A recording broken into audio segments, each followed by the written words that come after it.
mitambong dinhi sa Convention Center, ato mahatagan o usa ka pakpak ang ato kakagalingon. Ato Boston, atong hatagan o usa ka pakpak ang atong kakagalingon. Usa lagi. Last na lang yun.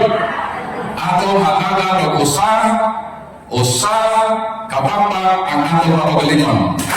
O atong ihatag sa Ginoo ang daghan masimang palakpakan. Kini kasinamo tra kita.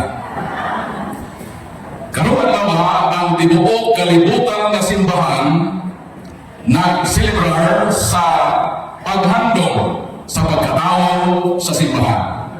Mao na Happy Birthday Catholic Church. Palakpakan nato Ginoo. Sa dili pa ako i-share ang akong conversion story, doon na itulo ka importanteng mga pangutana na akong pagkatubagon related sa gitawag na Pentecost Sunday. Nga naman, na ang pagkonsad sa Holy Spirit na tunungman sa Domingo sa Pentecostes.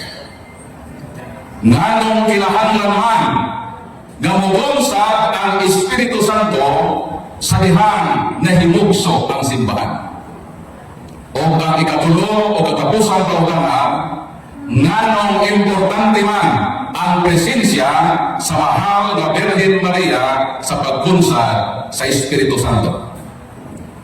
Unahon na po ang unang pautana.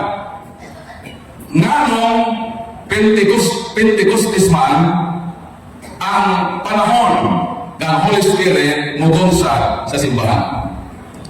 O sa may ni ining maong selebrasyon. Ang Pentecostes sa Jewish community usa kini kadagong kapistahan. Gitawag kini nga piyesta sa pagpangani. Unsa ang Pentecostes nga panghitabo sa panahon sa atong Ginoong Kristo sa Baptiles? Usa ka na kadagong kapistahan sa Jewish community. O nianang panahon na ang mga Hudiyo o kadtong nakabig sa ilang pagtuo manguli sa Jerusalem. Murabag mga mulanon nga nakata sa tibok kalibutan muli yun o bulan sa Mayo sa Bohol. Nga naman kay usaman ka bulan ang piyesta. Sumunod ang mga Hudiyo magitawag diaspora o mga Hudiyo na tuwa sa lain na parte sa Roman Empire manguli yun dito sa Jerusalem aron sa pagtambong sa mga kapistahan na makulminate sa gitawag pista sa pagpangani. Nganong sa pista man sa pagpangani magsugod ang pagkahimugso sa simbahan. Kaya ang simbahan gisugo sa Ginoo. Sa Great Commission, mayroon ng Ginoo, panlakaw kamo sa tibuok na kalibutan.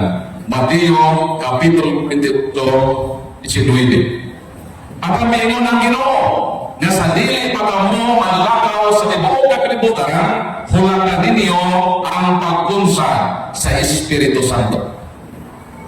Ang kautana, kanos amaran na himong Katoliko ang simbahan na gitukod ni Kristo. Kanos dinhi sa librong Catechism of the Catholic Church kung CCC. Naadala mo yung CCC? Naadala mo yung libro ng CCC? Kung wala ka, magsisi kayo. Unsa may ligon dinhi sa libro sa atong simbahan na Katoliko, Catechism of the Catholic Church, number 830. The church was Catholic on the day of Pentecost. Kanusa nahimong Katoliko ang simbahan na gitukod ni Kristo? Sa panahon sa Pentecostes. Palakpakan nato ang Ginoo. Nganong nahimong mga Katoliko ang simbahan panahon sa Pentecostes? Kay ang mga parte sa kalibutan gitawag ka mga contingents kadto mga diaspora nanguli sa Jerusalem. nga mao kaniadto ang tibuok kalibutan, ang mga tao nga nademolyo dito nangadto tanan sa Jerusalem. So ang simbahan Catholic during the time of the Pentecost, tungod kay ang mga tao sa mga nasod nangadto sa Jerusalem o sa dihang migulsad ang Holy Spirit, nanguli man itong mga nagulsadan sa Espiritu Santo. Pag-abot nila dito sa ilang mga lugar, ilang ipakailap ang Kristyanismo o nahitabo nga ang simbahan Catholic in geographical sense. Palakpakan na ito. So, balik ko sa palutana. Nga naman nga kinahanglan man na mukunsad ang Espiritu Santo sa panahon sa pagkahimugso sa simbahan. Unsa ba ang simbahan? Colossians 1:18, Christ is the head of His body, the church. Unsa ang simbahan? Body of Christ. Lawas ni Kristo. Ang palutana, buhi ba ang lawas kung wala Espiritu? Buhi dili. Dili. Santiago 2:26, patay ang lawas kung nahimulag sa Espiritu. Sa ato ba ang lawas kinahanglan og Espiritu o dili? Kinahanglan. Mao nga pagkahimugso sa simbahan nga mao lawas sa Ginoo, kinahanglan usab na dungan ang pagkunsad sa Espiritu Santo aron ang simbahan ang lawas ni Kristo usa kas buhi nga simbahan. Palakpakan nato Ginoo. Natuwag na ba nako ang palutana nga nanong sa Pentecostes? Natuwag na wala ba? Kung natuwag na, gusto may tuwag sa mga palutana. Nanong sa Pentecost, bigonsan, kay ang Pentecostes, pagpangani. Pagpangani sa abot sa umat. Dahil ang simbahan, gisukuan kadamangani. O sa adehon, kalag. O nang bilang ang naani sa namakalag sa simbahan, sa Pentecostes. Buhat, Kapitulo 2, 41, 42. 3,000 ang nabunyagan sa simbahan. Maukadto ang unang ani sa pagkahimugso sa simbahan na gitukod ni Kristo. Walang tanggal na natubag na ba na ako ay kabang palutana? Natubag na ako wala pa? Muna, gano'n sa mo. O sa kanito yung kabang palutana? Ngano kinahanglan mukunsad ang Holy Spirit sa pagkahimugso sa simbahan na mao ang lawas ni Kristo. Kay ang Espiritu mao ang kinabuhi sa lawas. Meaning, ang Holy Spirit mao ang kinabuhi sa simbahan. Mao na ang simbahan ay niya ang Holy Spirit matawag na usa kabuhi na simbahan. Palakpakan na Ginoo. Pagkatanawa yung katapat kung patay mo na. Panawa. Buhi. Palakpakan nato ang buhi simbahan. So, buhi na simbahan. Ang palutana, nganong sa pagkunsad sa Holy Spirit, importante man ang presensya sa mahal na Birhen ni Maria. Buhat Kapitulo 1, versikulo 13 hanggang sa 14, ang mahal na Birhen, kauban sa mga apostol, 120 silang tanan, nagnobena sa pagkunsad sa Holy Spirit. Palutana, nganong kinahanglan man na tuwa si Mama Mary pagkunsad sa Holy Spirit panahon sa Pentecost na maunay na panghihandong karon. Ngano ako din gikunin kay aron nga mahibalaw ta sa history sa atong simbahan. Kay doon ang tihon sa Latin, non volidum nisi precognitum. Dili di mo ma-appreciate ang beauty sa Pentecost kung dili di mo masabtan unsay hitabo sa Pentecostes. Kung magkasabot mo sa Pentecostes, excited mo na mag-celebrate sa tuig. Kaya mo na nagbagpon ang Pentecost.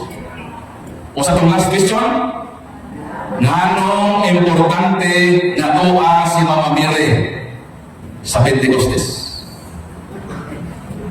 Tuwa, kaya si Mama Mary ang unang nakadawra sa Holy Spirit. O sa kanyang simbahan, lawas, kisa may oro.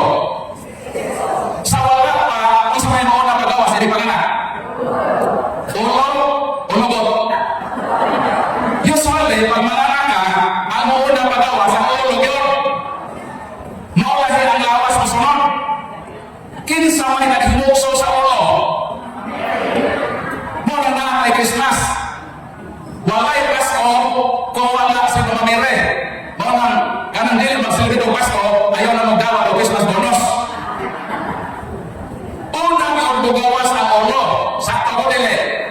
Kaya kung ang bugawas ka mo, suhe, mahilog na. Joke lang ito. Ay magkahanap. Sa dihang, wala pa gihimukso sa mahal na Birhen ang ulo, ang magtutukod sa simbahan. Sa dihang gikonsent ang magtutukod sa simbahan na mga si Kristo. Miabot ba Holy Spirit? Gikonsagan siya sa landong o gahon sa Holy Spirit. Mauna nga si Mama Mary ang unang membro sa simbahan, wala pang simbahan nakadawat sa Holy Spirit. Si Mama Mary ang unang nakadawat sa Holy Spirit. Sakto ko dili? Sakto! Sakto pa, si Mama Mary ang recipient sa Holy Spirit sa lihang iya gipanangton ang magtutukod sa simbahan na nahimugso sa Pentecostes. Sakto ko dili? Sakto. Karon namang kinahanglan na tuwa si Mama Mary sa Pentecostes aron sa pagsiguro. Balikin mo ha, nganong kinahanglan ang presensya sa mahal na Birhen sa pagkunsad sa Holy Spirit? Tubag, aron sa pagsiguro nga ang Holy Spirit na nilabot sa pagkahimugso sa simbahan, mao ang samang Holy Spirit nga iyang nadawat sa panahon sa iyang pagpanampon sa magtutukod sa simbahan. Kay dato kayo nga problema kung lain ng Holy Spirit o lain ng Spirit ang ako. Ganun ako nag-isulti ninyo? Kay duha ka klase ang Spirit. Kaya mo? Una, God Spirit. Ikaduha, bad Spirit. Muna ka ng inyong katapat na nagpatugtog na ano bad Spirit. Nagkakamata lagi sila. Ayaw mo tulog-tulog. Kaya kung matulog ganit mo, karoon na tagnaan, daw sama na nawatan mo o katuwa sa inyong kinabuhi. Balik ko ang katapusan mo ka. Ngano na kinahanglan na tuwa ang mahal na Birhen panahon sa Pentecostes sa pagkunsad sa Holy Spirit o sa kuba? O sa kuba?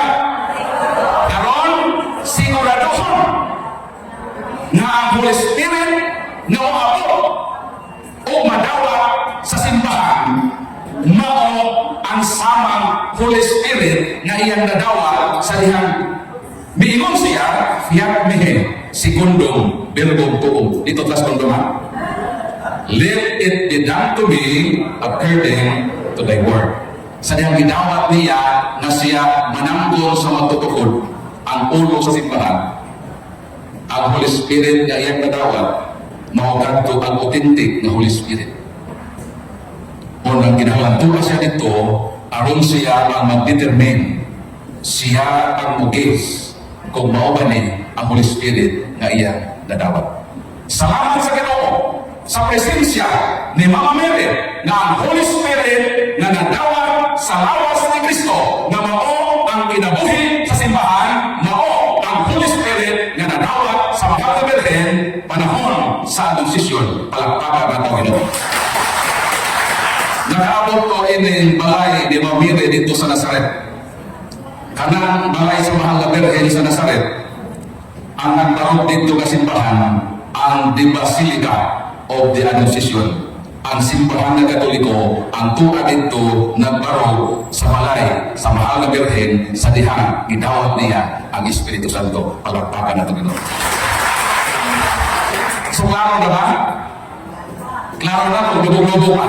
Kaya itong lubog sa mo. So mga ng Pentecost. So paghuman nga ang Holy Spirit ni Kunsad, ang tanan ng mga apostoles nang lakaw na sa ilang misyon sa tibuok na kalibutan. Ang nagkuyog si Mama Mary o si John the Beloved. Noong si John the Beloved ang buktong apostol, kung mautana ta, asa naman si Mama Mire human sa Pentecostes. Kung ang atong basihan ang Biblia, wala na tayo historical record. Basta ang atong nahibawan na nag-ubang si Mama Mire o si John de Lapid sa ilang misyon, nakaabot gani sila Turkey. Tuwa ibalay dito ni Mama Mire at tuunong pa nato na. Uban mo, mag-prepare lang na ano, o 200,000. Buguyog na dito sa Turkey. By the way, na ako ay pilgrimage sa Our Lady of Guadalupe sa Mexico this coming September 1 to 10. I-pray ko na niya, kaya ang po sa tanong, nga tagaan ta sa Ginoo o kaikam o grasya sa pagpadayon, sa pagpalalaga ni ining buhing simbahan na gitukod ni Kristo uban ang mahal ng Birhen na Maria. Palakpakan ng Ginoo. Sumato ko sa kamay na pagpalakbit sa akong conversion. Ang akong conversion story, more than one day. Pero sige lang, gamay na kada kong i-share ninyo. Kay doon na may panultihon sa Tagalog. Mabalat ang taong nagsasalita ng maikli sapagkat siya ay pwede maimbitahan muli. Okay na kami sa inyo kayo mong babalikon. So short, labi na akong conversion story. Pero kung gusto mo na maka-learn sa akong patuong Katoliko, na ako'y YouTube channel, Catholic Crusader Paul San Pablo Alima. I have more than 100,000 subscribers, and how I wish kamunta na munta mo-subscribe. Sa gusto mo subscribe, panayo lang, inigawas ninyo, panayo mo hindi nga sticker. Mobilit niya, pwede ipilit si Matan, susunod ko sa susunod, okay na po kayo. Ang isa sa nakapa-interest ka na ako, nadaligdan ang akong namatan na tinuohan bisan masakit. Tuganan mo, it was very painful to leave my former religion, the Jehovah's Witnesses. Kaya naman, di ako nahimugso. Dito ko nag-establish o mga friendship. Dito ang sinugdanan sa kasaysayan sa akong pagkatao. 15 Katolik nag-serve as ordained minister or pastor. 2011, ang akong pag-decide na paligdan ang akong tinuuhan bisan pa masakit. O during sa akong 15 years as minister of the Jehovah's Witnesses, I underwent special studies in the field of argumentation debate in order to attack and destroy the Catholic Church. Muna malayo ko o pasensya sa kanhing kinabuhi na akong gigamit aron sa pag-destroy sa simbahan ng Katoliko. Muna nga akong pangalan, Paul. Gikuha ni sa pangalan ni St. Paul. Ang akong middle name, San Pablo. Apelido ni sa akong inahan. Ang akong nanay, si Maria Nieves San Pablo sa dalaga pa. Sa saksi pa ko ni Jehovah, never na akong gigamit ng akong middle name na San Pablo. Kaya nahibaw na mo, kaming mga protestante, allergic kaayo ni o mga santos. Ang ako rin paborito ng santos, mora yun sila ni Vilma Santos. Julian Santos. Palagpakan natin Ginoo. So kami, akong kinabuhi by pagkainan ni St. Paul. Like St. Paul, I was also a destroyer of the Catholic Church din. But now, with the shining light of the grace of God, I became a part of this church I wanted to destroy and serve God in the Catholic Church as a Catholic defender for more than 10 years. At age 36, mao na akong pagbiya o mao na ang pagbunyag na ako May 29, 2011, edad 36. Ngayon ko, the Lord almost half sa lifespan sa akong kinabuhi ako na konsumo. Nakonsunan ko to attack the Catholic Church. Sa panahon sa pagbunyag na ko, nag-promise ko sa Ginoo, Lord, muhimo ko preparation. Bayadan ako ang akong sayo sa kapin sa 30 katuig. Kaya wako kahibalo, Lord, ng simbahan di ay nga akong i-atake. Maunan di ay ang buhing simbahan kay mong itukod. diha ko nakarealize sa pulong sa Ginoo. Acts chapter 9, si St. Paul, sa di pa si St. Pablo, ang iyang ngalan Saul man, Saul. Kay si St. Paul, natao man siya sa nasod sa Hudiyo, Israel. Ang iyang parents, Israelites. Kanang Israel, ang ilang pinakaunang hari, kailan mo kinsa? The first king of Israel, kailan mo kinsa? Si King Saul, si Hari Saul. So ang mga parents ni Saul, ni St. Paul, gihinalan siya, sa diyang katao siya, gipangalan siya sa ngalan sa ilang hari. Kinooman niya ang kinaiya ko nato ang mga parents. Ganahan doon ka, ang atong mga anak, ipanghinalan sa mga sikat. Bisikat man si Elias Oram. Diba, may mga tao ng Lagilias. Kaysa pa mga sikat, ato ipahingaan. Sa dihan, nangatao kong nabuhi pang duha ka Michael. Kaya pa mag-isang duha ka Michael, duha ka pwede sikatan. Michael Jackson, sa nakad sa musika. Si Michael Jordan, sa nakad sa sports. Tanawan ninyo diha sa munisipyo. Panahon na nabuhi itong duha ka sikat. Pero tinaghanang mga Michael, naghingalan sa mga pinasuligawan. Muna si Saul. Pagkatao ni Saul, gihingaan sa ilang hari. Kay gusto sa mga parents si Saul, na si Saul na ilang anak, mahimo sikat. Bantulan dito sa Israel. O si Saul, sa dihang binatok na, iyang ipuyan ang hulugan sa iyang pangalan. Napasikat po siya. Pero ang iyang pagpasikat sa'yo, nga naman, iyang ang pamatiyo niya mga sumusunod sa Ginoo. Kaya ang Israel, as Judaism, gusto man na buo ng Kristiyanismo, dahil kung si Saul ang mahimong kahimanan sa pagbuo sa Kristiyanismo, di mahampo na si Saul ilhong mahiro. Sakto ko din. Muna gusto ni Saul na mahimong maltugan. Bawang ni Rome to Damascus, nausap ang dagan sa kinabuhi ni Saul. Nga naman, na-encuentro niya ang tinuod ni Saul. Who is the real Saul? No other than Christ himself, because Christ is the King of the Kings. Palakpakan ito Ginoo. Pagtuo ni Saul, na siya ang the great, because the name Saul means the great one. Ang meaning sa Saul ng ngalan, the great one, ang bantugan. Nagpatuo siya na siya ang bantugan, pero sa dihang iyang na-encuentro ang bantugan na mga si Kristo, ang hari sa mga hari, nahulog siya sa kabayo, nabuta si Saul. Kung tumabuta na ka, ngit-ngit pas ang kita rin mo maon. Maon yung nakarealize siya na dili ako ang tinuod na Saul. Si Kristo ang tinuod na Saul. From now on, I am not Saul. From now on, I am Paul. What is Paul? Paul means the little one. Palakpakan niyo. Nga nung giusap niya iyang pangalan, dungan sa pagkausap sa iyang kinabuhi, nausap sa iyang pangalan, kay dili na siya gusto na ipabitin sa Ginoo. Ang Ginoo ang tinuod na the great one.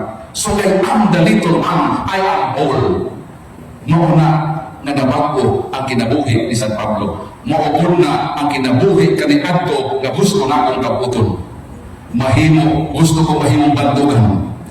Gusto na ko nabubuon ng simbahan na Katoliko. Pero pagkahibalo na ko ng simbahan Katoliko, maunang na ikini ang tinuod ni Kristo. O sa may debate sa Ginoo, sa gihimo ni Saul. Ingon ang Ginoo, Shaul, Shaul, ma'at radifini. Saul, Saul, why you are persecuting? Nga nung imo man kong gilutos. Pautana ko din yun. Di ba ang Ginoo bisaka naman sa langit? Sakto ko din. Dobe lang Ginoo bisaka sa langit. Human sa pagkabanhaw, 40 kaadlaw, miuban sa apostol. Pag 40 kaadlaw, nagdodina ang Virgen, ang 120, apel ang apostoles, di kung sa Holy Spirit sa Pentecostes. Timahan to na si Kristo to na sa langit. Kaya mayroon si Kristo, pag mag-aabot na to sa akong lamahan, muling ko na to sa ito, ipadala ko ang Holy Spirit. Sumuha ang sinyalis nga mahibalo ang mga tinunan nga tuwa na diday ang Ginoo sa langit. Kay niabot naman ang iyang gipadala. So sa panahon ni Simple, ni Saulo, hagday ang Ginoo pa sa langit. Ang pangutana, nganong giako man sa Ginoo nga Saulo, Saulo, nganong gilutos mo ako, anong ako man? Kung mo na makita ang duha ka, si Pablo o si Kristo. Ano? Kay Colossians 1:18, mabalik na, Christ is the head of His body, the church. Ang simbahan lawas mo na sa Ginoo. Kanang imong lawas ako ni Sion. Ang say, batiyon si Mongolo. Si batiyon.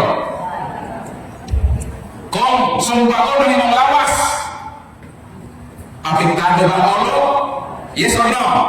Apektado. Sa ato ba, sa pagpanghilabot ni Saul sa simbahan, gipapatay niya si Saint Stephen, ang ubang mga apostol, kabahin man sila sa lawas sa Ginoo. Ang buhing simbahan.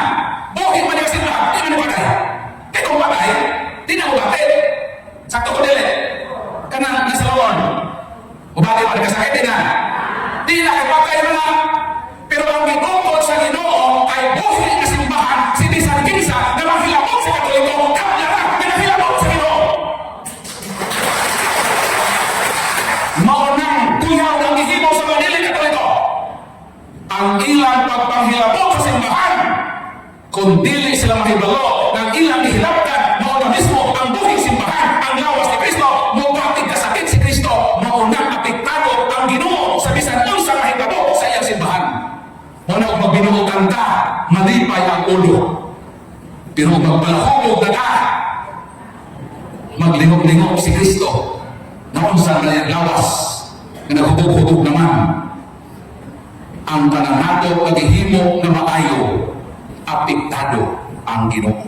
Ang tanan ihimo nato na dili maayo, maapektuhan ni ana ang Ginoo. Mao nang sa ako pag-realize nga ang pagpaghilabot dahil nako sa simbahan ng Katoliko. Nagtuo ko nga iyan sa Ginoo. Although, so dihan na mo, ang akong 15 years na pagpalalagan sa Ginoo, inside my heart, honestly, sa Ginoo ito. Muli pagtuo na ito, para niya sa imo Lord. Pero di naman di ay. Kaya naman, ihilabta naman ako ang simbahan, ang buhing simbahan, ang lawas sa Ginoo. Pero salamat sa Ginoo. Doon panutihon na repentance always come at last. Sa akong part, naapay panahon sa pagbasol. Salamat sa Ginoo. With the intercession of the Blessed Virgin Mother, natagaan ko ngayon na usbon ako ang akong kinabuhi. Since 2011, ni-decide ko na Lord, di na ko Lord manarbaho. Mo-serve ko sa iyong simbahan. More than 10 years, nabuhi ko ang lumayo. Na ako'y tulog na o sa lang na asawa nagbaba natuwa sa likod. Wa ako mag-empleo nga naman di saan ko sila Lord di na ko Lord manarbaho ko Ginoo sa imong simbahan hangtod sa katapusan nga pagpitik sa ako kasingkas. Kinahanglan kita mahimo gyud unsa man gyud. Ako si Brad nagsuot gyud tong Brad nagsuot. Ano? Para makibala sa usan gyud. Very good. What is gyud? Talikod. Talikod. Gyud means Catholic until the end. Unsa gani ang tawag sa Katoliko nga magpabilin nga Katoliko hangtod sa katapusan? Palakpakan ang pananamit. Katuan. Proud to be a Catholic. Nga proud ka, kaya ang atong simbahan, tinugod ni Kristo. Palakpakan ang Ginoo. Dan pwede na akong magkakana. Ang akong pinalang t-shirt kamay na ba? Ha? Tingin mo na ako doon. Sa kaon, ito ako sa ulit doon. Huwag na ako dito, libro. Kining libro. Kita ang mga Katoliko, dili ego nga Katoliko na ta. Kaya kita ang Katoliko, sagab ta, nga pernira ta, magsabat-sabat. Naway sabot-sabot. In reality, naman ang pagtuo. Pero kulang. Kinahanglan ang atong pagtuo kung ano? Letter? O sa kung sa atong pagtuo? Kung ang pagtuo? Buha? Ang atong pagtuo na ano? Kung ano? Letter N. Kung ang pagtuo, dugtungan o letter N sa last pagtuon. Kung ano sa natutunan? Biblia, natay Bible, naapod kay CCC. Kaya kung wala may CCC, noon sa to, magsisi kayo. Mahal ni CCC, kaya 1,000 na eh. Hindi kaya 1,000 kaya kape, 1,200 pa rin. Hindi ko na ihangag kaya ako rin. Pagsisi ko wala mo, kaya ako rin eh. Ni arapod kay Ibinisaya. Ibinisaya na pagtubag sa mga atake sa atong pagtuo. 40 rapod ni kabuo, daghanan mo, masama ko lang ako. Sunod din atong simbahan. Nagkatuloy ko sa 5 kabugat na hinungdan. Una, kay nahibalo ko nga kining Katoliko mauni ang buktong simbahan. Ang buhi na simbahan. Apa ko na naman ito kung pwede ba? Nga simbahan mo namatay. Nanong nilamongan ang mga pundong o kapin sa 40,000 na walang mamatay ang simbahan ng ito ni Kristo. Ay buhi simbahan ng ito. Ba't mo hibongin eh? Ang nitihawin na kamundo sa kalimutan?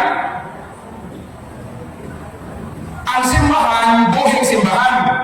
Busa, from 1st century until now, na siya. Pero kami mga protestante, nagtukod bigamo na naman. Bilikod, unang Timoteo, Kapitulo 6, versikulo 5, nagdahong sila na ang relihiyon o sa kapaagi sa pagpanato. O sa relihiyon?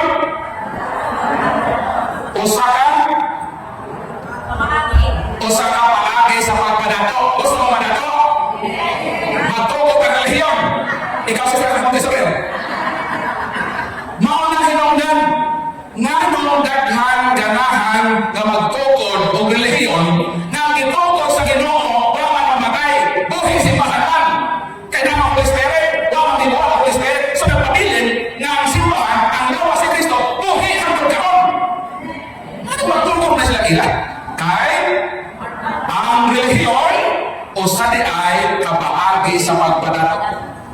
Kung wala lang yun kung nahibalo na ang Katoliko ang itukod ni Kristo, kurang nahibalo ka. Magtukod kung ako. Pero tinawag ako natuwa karon. Pero hangtod karon, ikalima na kabisis na kong balhin-balhin, hangtod karon, wala ko'y kaugalingon nga balay.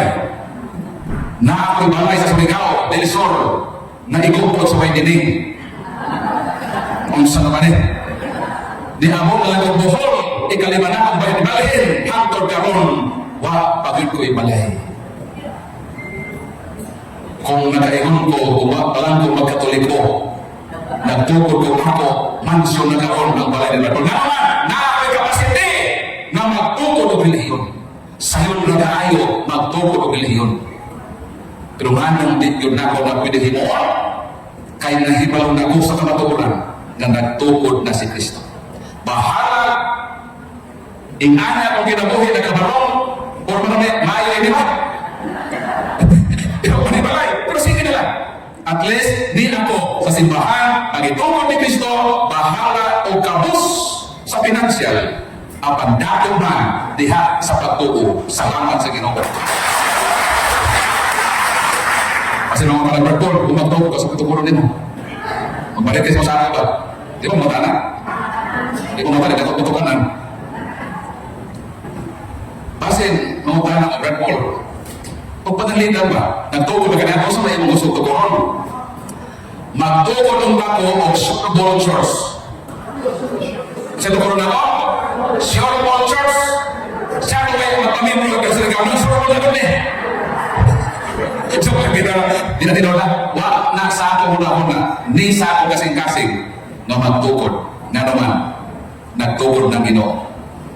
Kinahanglan nga magpasakop lang ta sa gitukod sa Ginoo nga simbahan hangtod sa katapusan sa atong kinabuhi magpabilin ta nga simbahan nga Katoliko kaya ang tanan nga simbahan Katoliko sa to? Mga kyo. Pero kung kamo, mamiya sa Katoliko, dili na mo mga kyo, mahimo na mo mga akyo. Mapili mo, kyo o na kyo? Palakpakan ng Ginoo. Magpabilin ka sa simbahan. Ang Ginoo ni Kristo, gamaong ang buhing simbahan. Ang simbahan ng Katoliko, palakpakan ng Ginoo. Sulit ako ang patong yan. Kasi na pinibito ang sutuig. At least kamay ako pag-iwan ako. Mabanag ang tao na paglita na maigli sapagkat siya ay pwedeng babalik muli. Nasunod na taon sa 3rd Lowest Congress, Surigao Diocese. Palakpakan nila. Unity to the Father, to the Son, and to the Holy Spirit. Mama Mary, the Mother of the Church and the Mother of the Eucharist, please pray for us. They are the Father, the Son, and the Holy Spirit. Amen. Atong hatagan o masigabong palakpak ang simbahan ng Katoliko. Hatagan nato o masigabong palakpak ang atong matutugod ng si Kristo. O di nato kalimtan nga hatagan o pasinumo ang inahan sa atong matutugod ang kahal na Birhen Maria ang inahan sa buhay ng simbahan.